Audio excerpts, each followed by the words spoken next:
Hello guys, welcome to my channel. Today we are going to see how to change the location of Chrome download folder. I show you guys how to do that. You just need to open up Chrome, click on this three dot icon and you just need to scroll down, select settings. On left side select downloads. On right side under the download location you can able to see the file path over here. You just need to click on this change option.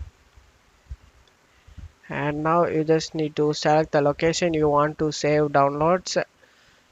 For example, I just wanna select this one, and after selecting it you just need to select folder and the file path has been saved now. So if you want to change back to downloads folder, you just need to select the change option and now select the downloads folder and select the select folder and the file path has been changed, guys. That's all you have to do it, guys. That's it for today's video, guys. Give me a like and subscribe. Thank you.